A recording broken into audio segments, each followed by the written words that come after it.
Hey friend, please subscribe. 1 second for you. Big deal for me. I don't cook. I've never been a chef, or even someone who enjoys spending time in the kitchen. I'm more the type to grab takeout or throw something together quickly, no frills, no stress. But when your wife spends the entire year planning elaborate dinners, hosting parties, and organizing family gatherings, at some point, you start to feel like you should at least try to contribute. That's how it started. Not out of passion or any deep-rooted desire to impress her, but simply because I wanted to be useful, to make her see that I could handle something, that I wasn't just the guy who always sat back and let her handle it all. We were hosting Thanksgiving at our house, and as always, she took charge of everything. The decorations, the guest list, the itinerary for the day, she made it all look effortless. I was just there, in the background, moving the furniture around and making sure everything was in place. But this time, I wanted to do something different. I wanted to cook. It wasn't about making the perfect turkey or the best mashed potatoes. It was about showing her that I could contribute. I spent days watching videos, reading recipes, practicing my knife skills. It was my project, my way of taking the pressure off her for once. And I was determined to make it a success. The day of the dinner arrived, and I was ready. I had spent the entire morning in the kitchen. There was a turkey in the oven, stuffing on the stove, and pies cooling on the counter. It wasn't gourmet, but it was mine. I felt a sense of pride that I hadn't felt in a long time. Serafina, my wife, was busy in the living room, making sure everything was set for our guests. Her phone was glued to her hand as usual, checking in with people, answering emails. I didn't mind. It was just the way she was. She thrived in the chaos, while I was more comfortable in the calm. As the guests began to arrive, I noticed something strange. There was a distance between us that hadn't been there before. Maybe I was being paranoid, or maybe it was just the stress of the day, but it felt like she was avoiding me. She greeted everyone, laughed at jokes, made small talk, but whenever I tried to engage, she seemed distracted. When it came time to sit down for the meal, I took my place at the head of the table, nervously watching everyone's reactions. Serafina took her seat across from me, her smile bright, but somehow forced. The first few moments went by without incident. Everyone was digging into the food, commenting on how it all smelled amazing. Then, she spoke. "Wow, Oliver," she said, cutting into her turkey. "I didn't expect this from you. It's edible." I forced a laugh, trying to brush it off, but the bite in her tone wasn't lost on me. Her words, though playful, stung more than I wanted to admit. I wasn't the world's best cook, but I had put effort into this. I had worked hard to make sure it would be good. But she didn't stop there. "Seriously," she continued, poking at the mashed potatoes. "I can't believe you actually managed to get this right. I mean, you were always the one who burned the pasta." She said it like it was a joke, but the way she said it, the way she looked at me, it felt like a punch in the gut. I tried to laugh along, but something in me snapped. "Do you always have to do that?" I asked, my voice shaking more than I'd intended. "Why can't you just enjoy it for once?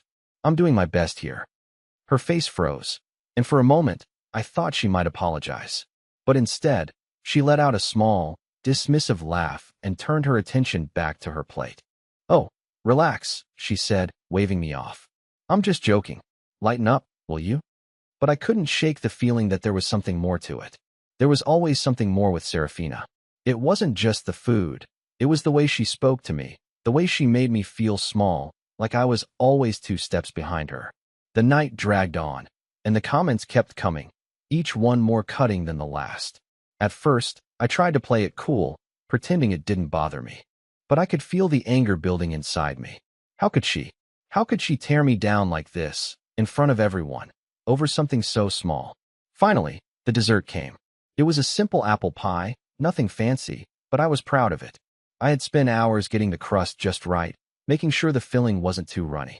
I thought maybe, just maybe, this would be the moment she'd say something nice. She took a bite, then paused. She said, setting her fork down with a clink. "It's not bad, but you know, it's a little undercooked. The crust is soggy. I guess I shouldn't be surprised." The words hit harder than anything else she'd said. It wasn't the criticism, really. It was the way she said it. Like it was a failure, like I was a failure. And that's when I realized, it wasn't just the food. It was everything. I had spent so long trying to prove myself to her, trying to show her that I was worth something, that I could handle my own. But in the end, nothing I did was ever good enough. Nothing I did ever made her look at me the way I looked at her. So, I made a decision. I wasn't going to let her get away with this. Not anymore. I think we need to talk, I said, my voice steady for the first time that evening. Serafina looked at me, her eyes narrowing. What are you talking about? She asked, clearly annoyed. I stood up, my heart pounding in my chest. I'm tired of pretending that everything's fine. You don't respect me, Serafina. You never have. The room went silent. Everyone's eyes were on us now, the laughter gone, replaced by tension. Serafina's face shifted from confusion to anger. What the hell are you talking about? She snapped.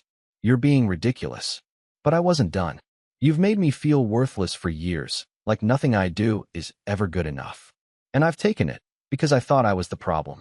But I'm done. I'm done trying to please someone who will never appreciate me.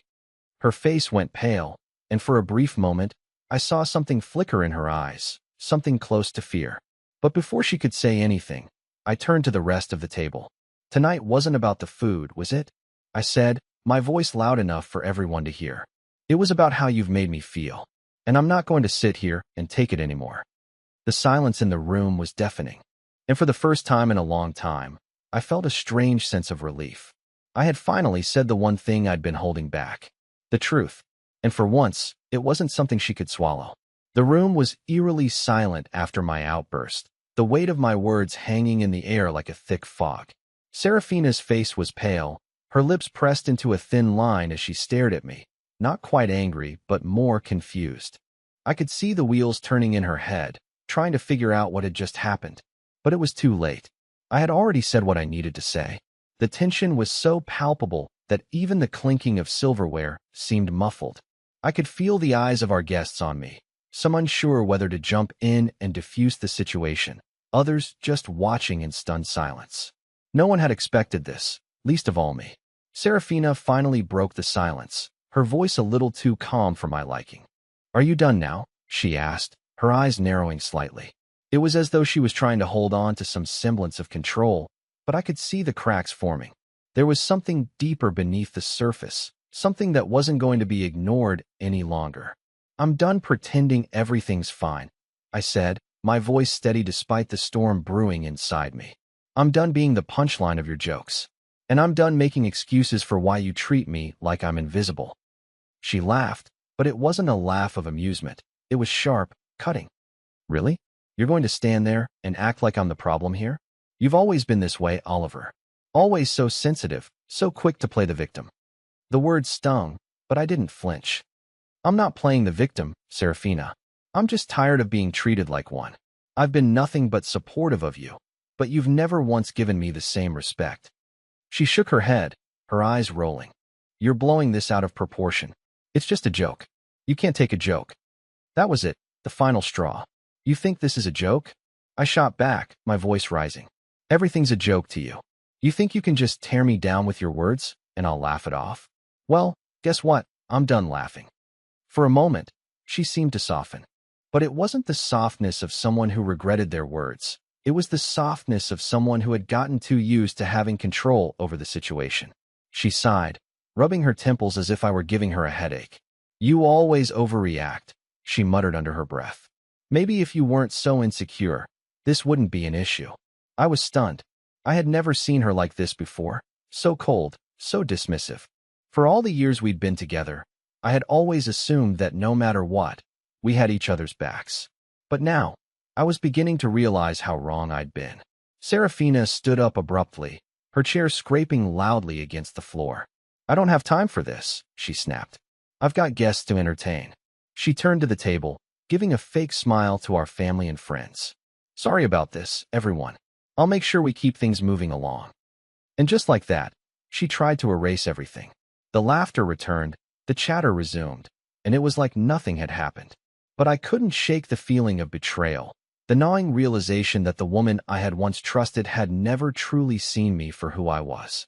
She didn't care about me, not the way I cared about her. As she moved to join the others, I remained seated, my mind racing. I had spent so long trying to be the perfect husband, always putting her needs first, always trying to make her happy.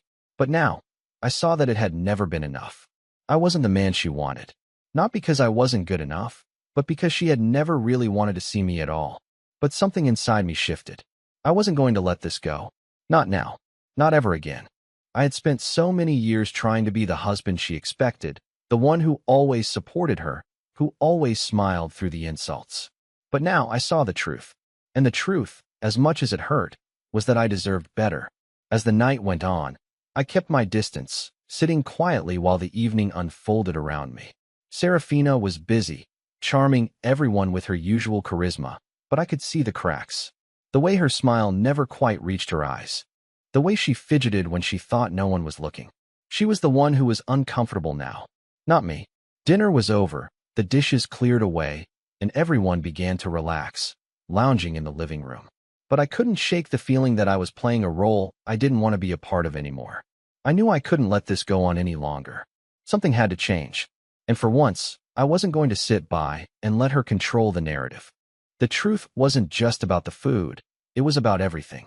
All the years of silence, of swallowing my pride, of pretending that I was happy when I wasn't. That night, I made a vow to myself. I wasn't going to let her mock me anymore. Not over something as insignificant as cooking. The truth was much bigger than that. And soon, she was going to learn that the truth was a lot harder to swallow than she thought. As the evening wore on, I could feel the weight of my decision pressing on my chest. I couldn't just let it go. This wasn't about the food anymore. This was about everything. About years of feeling unseen, of being the joke in a marriage I thought was built on trust. I'd spent far too long swallowing my pride, making excuses for Serafina's behavior, convincing myself that I was the one who needed to change. But tonight, everything had shifted. She had shown me her true colors. I glanced over at her. She was sitting on the couch, laughing with her friends, her head thrown back in that way she had when she was truly enjoying herself. Her laughter rang out, infectious, but it felt like it belonged to someone else. Someone I no longer recognized. She seemed so effortless, so confident in the world she'd built around her, while I stood on the outside, forgotten. But something inside me snapped. The realization hit me like a punch to the gut. I was done playing this role.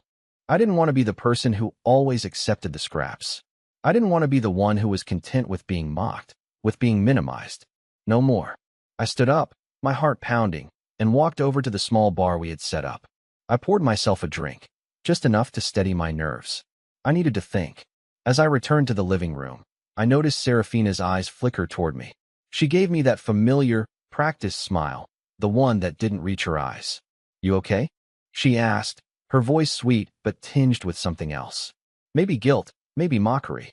"I'm fine," I replied, but my voice felt cold, even to me. I could see the confusion flicker across her face. She didn't know what was coming. I sat down next to her, making sure to keep my distance, and for a moment, everything felt still. The noise of the party, the clinking of glasses, the hum of conversation, it all faded into the background. Serafina shifted, sensing the change in the air. "You're acting strange," she remarked, her voice quieter now. "Is something wrong?" I met her gaze, and for the first time in a long while, I didn't look away. "Yeah," I said slowly, choosing my words carefully. "There's something wrong." Her eyes narrowed, her hand resting on the arm of the couch as she straightened up. "What's that supposed to mean?" "It means I've had enough," I said, my voice a little stronger now. "I've had enough of you making me feel small. Of you mocking me, of acting like I'm some joke you can laugh at.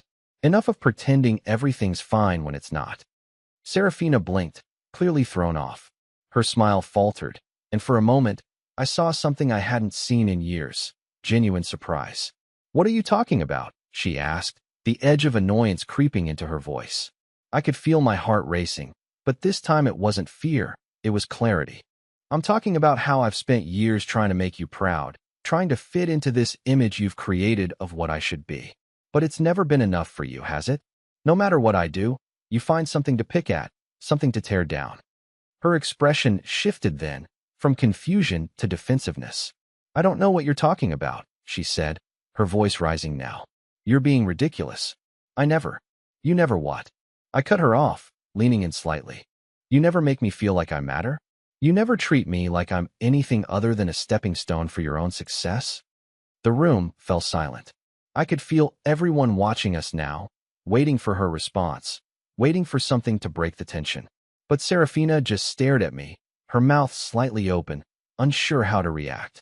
You think I'm insecure? I continued, my words coming faster now. That's how you've always seen me. Like I'm some pathetic man who can't stand up for himself. But you've never seen me for who I am. You've never respected me.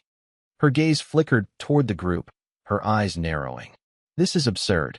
Why are you bringing this up now of all times? In front of everyone? Because I've had enough of pretending, I said, my voice now hard with conviction. I'm not going to let you keep making me feel invisible. Not tonight, not anymore. She stood up quickly, her chair scraping loudly against the floor. You've crossed a line, she spat, glaring at me. You're making a scene. But I wasn't finished. You've crossed the line a long time ago, Serafina, I said quietly, standing up as well. Every little insult, every time you belittled me, every time you made me feel like I was never enough. It's been building up, and tonight, I can't ignore it anymore. She took a step back, her face flushed with anger. The other guests, still frozen, exchanged nervous glances, unsure of how to react. But I didn't care. This isn't about a dinner or a joke, I continued, my voice low but steady. It's about years of silence. Years of putting up with your games, your control, your disrespect. And I'm done. Serafina's eyes widened in disbelief, and for the first time in a long while, I saw her falter. She wasn't the confident, untouchable woman I had once known. She was just as vulnerable as I was, maybe even more so.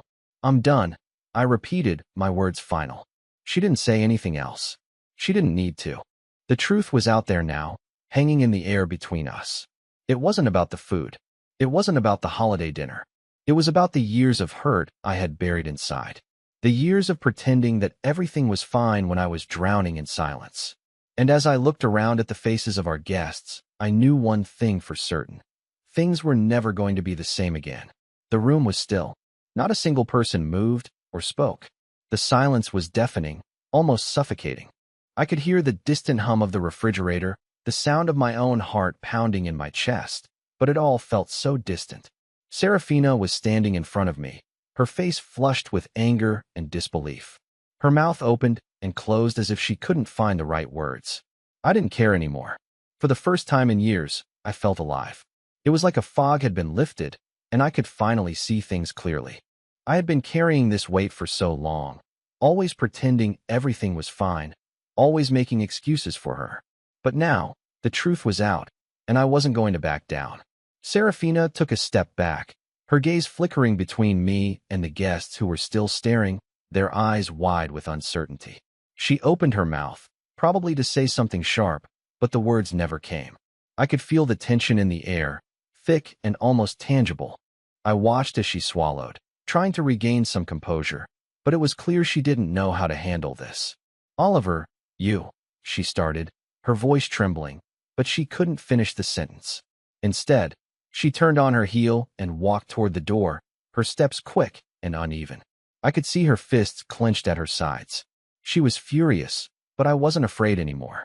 I stood there, rooted to the spot, as she made her way to the hallway.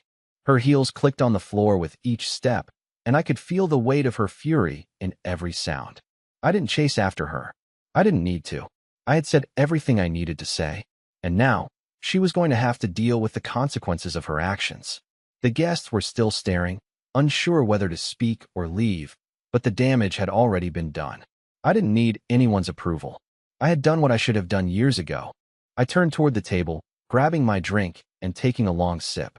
The burn of the alcohol didn't numb the anger or the sense of relief. It just made everything feel sharper, clearer. After a moment, one of our guests, Tim, a family friend, cleared his throat. He was the first to break the silence. Is everything okay? He asked, his voice unsure. I let out a breath, shaking my head. No, it's not. It was like the dam had broken, and suddenly, everyone was talking over each other, unsure how to handle the situation. But I didn't care about them. I didn't care about any of it. All I could think about was Serafina and the way she had treated me for so long. I couldn't let it go. I needed her to understand. I needed her to see that I wasn't just the person she could dismiss anymore. I wasn't going to be the man who took it all, smiled, and pretended like everything was fine. I was done being her punching bag. Minutes passed, and the noise in the room grew louder. But I remained silent, lost in my thoughts. What had happened to us? How had we gotten here? What had changed between us? Serafina had always been the one with the control. She had always been the one who made the rules, who dictated the terms of our relationship. I had always been the quiet one, the one who stayed in the background, trying to make her happy. But now I was done. I wasn't going to let her call the shots anymore. And yet, as the minutes stretched on, the silence in the room grew heavier. Something was off, and I couldn't quite place it. I turned toward the hallway, where Serafina had stormed off, wondering if she had calmed down. But she didn't come back. After what felt like an eternity, I decided to leave. I stood up, walking slowly toward the door, my mind racing. I knew I needed to confront her. I needed to make her understand the truth. As I walked through the house, the quiet was deafening. The air felt thick, like a storm was about to break. The conversation between the guests had died down, and all I could hear was the soft creak of the floorboards beneath my feet. I reached the door to the bedroom, pausing for a moment before knocking. There was no answer. I knocked again, louder this time. "Serafina," I called, my voice firm but calm. "We need to talk." A moment of silence followed, and then I heard her voice, quiet, almost trembling. "I don't want to talk right now," she said. "I'm done with this." I felt a pang in my chest. This was it, the moment I had been waiting for. The confrontation. But as I stood there, I realized something. It didn't matter what she said anymore. I had already said what I needed to say. She wasn't going to be the one to control this situation anymore. Not tonight. Not ever again. I took a deep breath, the reality of it all settling over me. The ball was in her court now. I had said the truth, and whether she could swallow it or not was no longer my concern. I stood there, my hand still on the door, listening to her soft, almost inaudible breaths on the other side. For a moment, I thought about walking away, leaving her to her thoughts, letting the night end in awkward silence. But something inside me refused to let this slide. I wasn't going to be the one who backed down anymore. "Serafina," I said again, my voice low but steady. "We need to talk. This isn't over." I waited, but there was no immediate response. The silence between us stretched out like an eternity. I could feel the heat rising in my chest, a mix of anger and something else, something I couldn't quite place. It was the sense that everything I had done for years, all the sacrifices, all the compromises, had been worthless. She had never really seen me, not for who I was. Finally, I heard her voice. It was quieter now, distant. "What do you want from me, Oliver?" That question, that simple, tired question, cut through me more than anything else she had said all night. It was like the last thread of hope I had for our relationship unraveling in front of me. She didn't understand. "I want you to listen," I said, taking a deep breath. "I want you to hear me for once. I've spent too long letting you walk all over me, letting you make me feel small, and I'm done with it." I heard the rustle of sheets on the other side of the door, and then, slowly, it creaked open. She stood there, arms crossed, her face unreadable. She was still beautiful, still the woman I had fallen in love with, but in that moment, it felt like she was a stranger. "I didn't know you felt like this," she said, her voice flat, as though she were reading lines off a script. "I don't think you ever cared enough to know." I shot back, frustration bubbling up. "You've been so wrapped up in your own world that you never even bothered to see what was happening with me, what I needed."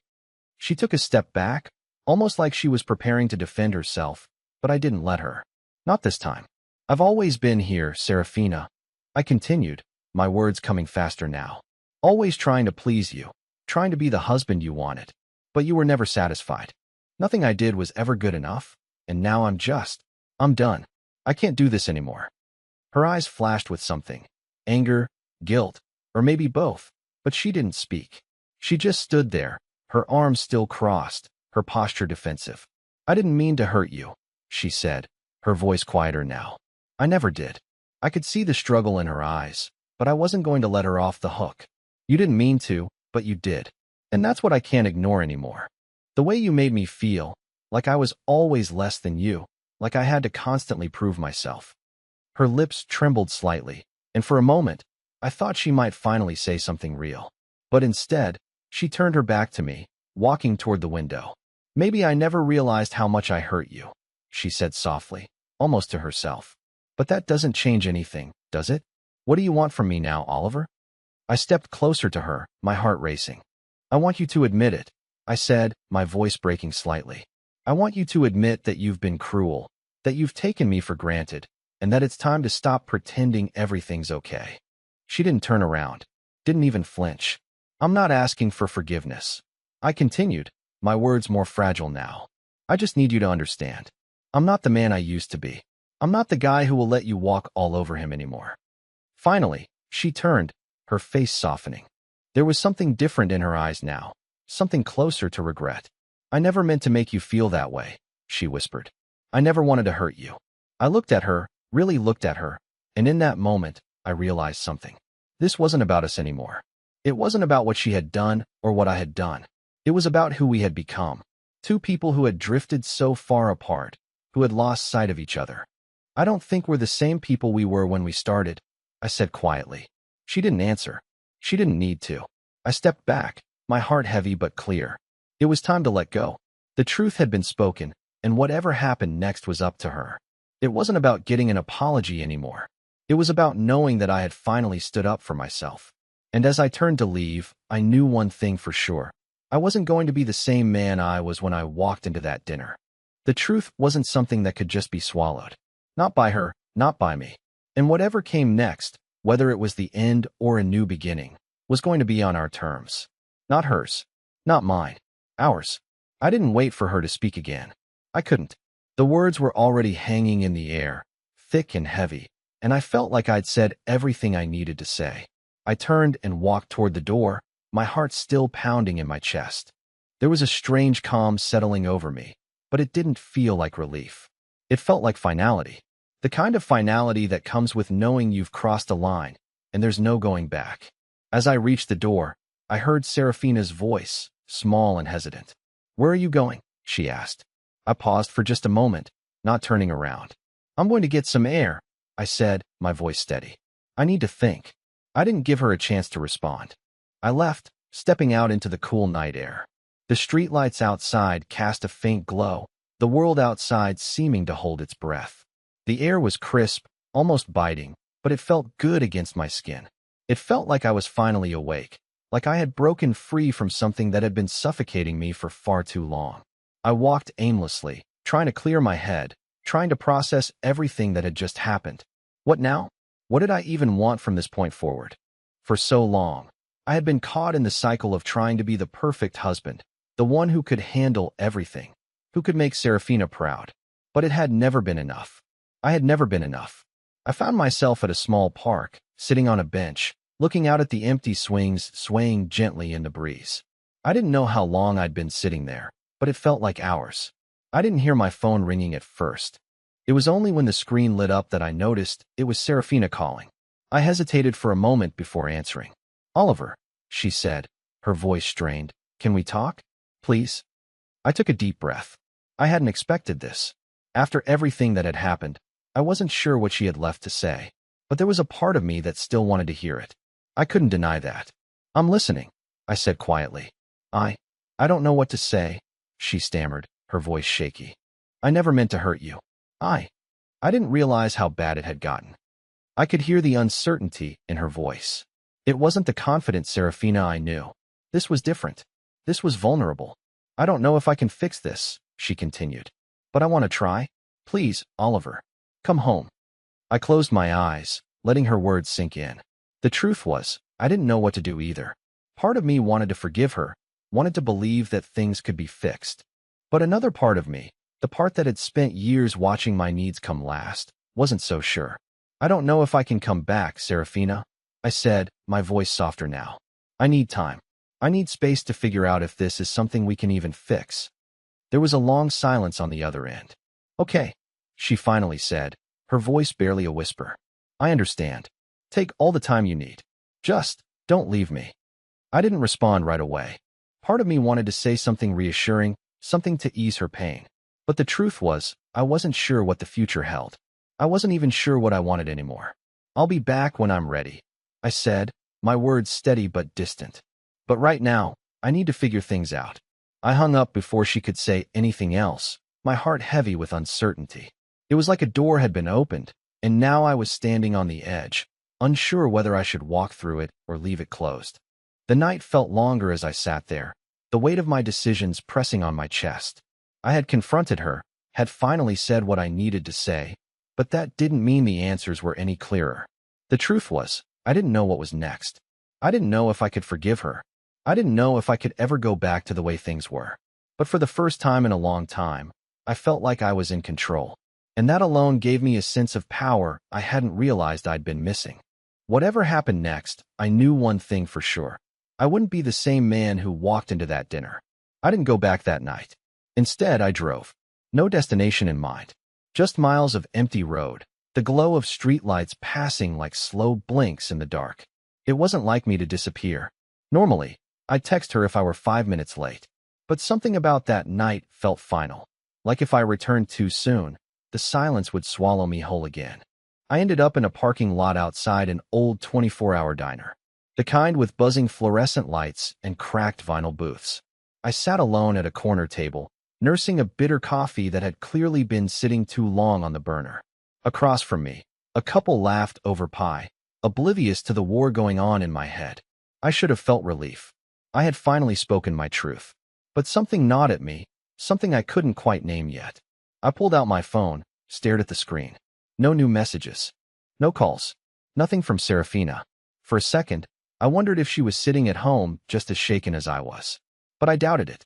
She always knew how to compartmentalize. She could be cracking jokes with our guests 1 minute and emotionally detached the next. It was a skill I had never quite understood, and one that had made me feel increasingly disposable. Just as I was about to put my phone away, a message popped up. We need to talk. But not at home. Please. I stared at the message, my stomach tightening. No emoji. No apology. Just that. I didn't answer. Instead, I did something I probably shouldn't have. I opened her social media. And what I saw made my heart stop. Earlier in the evening, while I was in the kitchen, busting my ass trying to make her proud, she had posted a selfie in our dining room. Glass of wine in one hand, the other delicately resting under her chin. Captioned, "When your husband insists on cooking, and you're just here hoping not to die of salmonella face with tears of joy." My blood went cold. The comments were worse. Her friends, most of whom I barely knew, were piling on. Brave woman face with tears of joy. Can't wait for the emergency room pics. Hope he at least managed to open the wine right weary face. It felt like someone had punched me in the throat. So while I was sweating over gravy and burning my hands on hot pans, she was online, turning me into a joke. This wasn't just about a dinner anymore. It wasn't even about years of snide comments or emotional distance. This was calculated, public. She had humiliated me, and she'd done it before anyone had even tasted the food. I sat there, in that ugly booth, staring at the screen, feeling like the biggest idiot on the planet. And still, part of me tried to rationalize it. Maybe she thought it was harmless. Maybe it was just a joke. Maybe. No, this wasn't harmless. This wasn't thoughtless. This was intentional. I closed the app, heart racing, thoughts spiraling. If she had done that while I was just a room away, what else had she been hiding? Then a terrifying, quiet thought whispered through my brain. What if the food wasn't the only thing she'd been mocking behind my back? And suddenly, I couldn't sit still anymore. I had to know. I needed answers.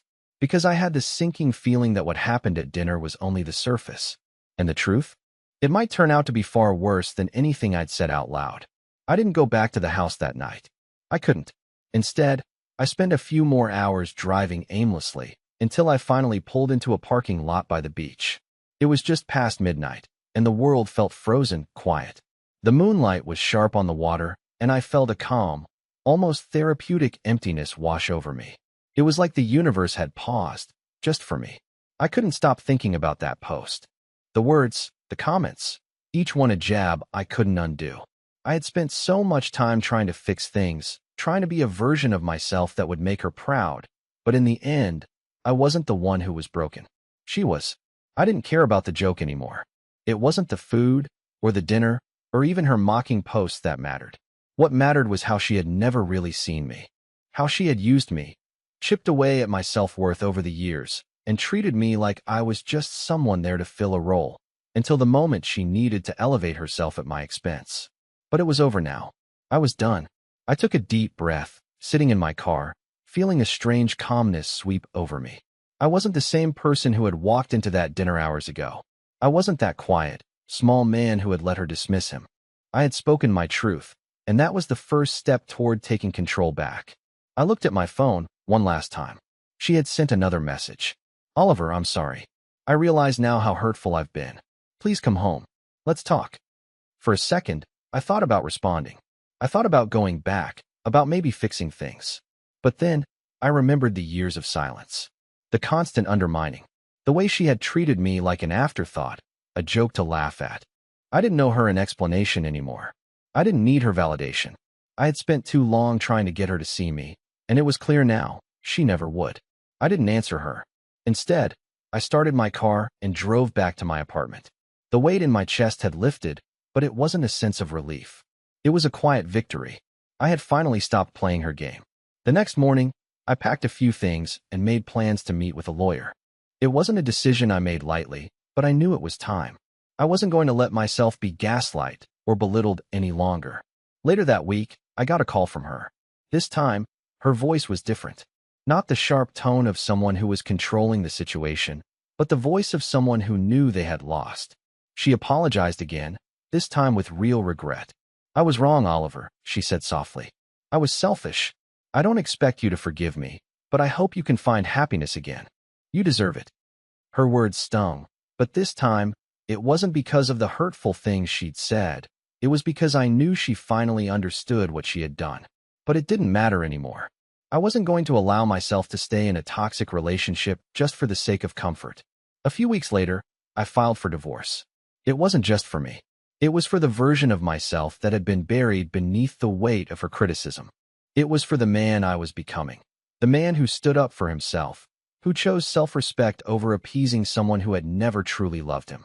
As for Serafina, I don't know what happened to her. I heard through the grapevine that she was devastated, but the truth was, I didn't care. Karma had a way of showing up when it was least expected, and it wasn't long before she realized that being the one in control didn't mean she could get away with everything. A few months after the divorce was finalized, I heard from mutual friends that Serafina's social life had started to crumble.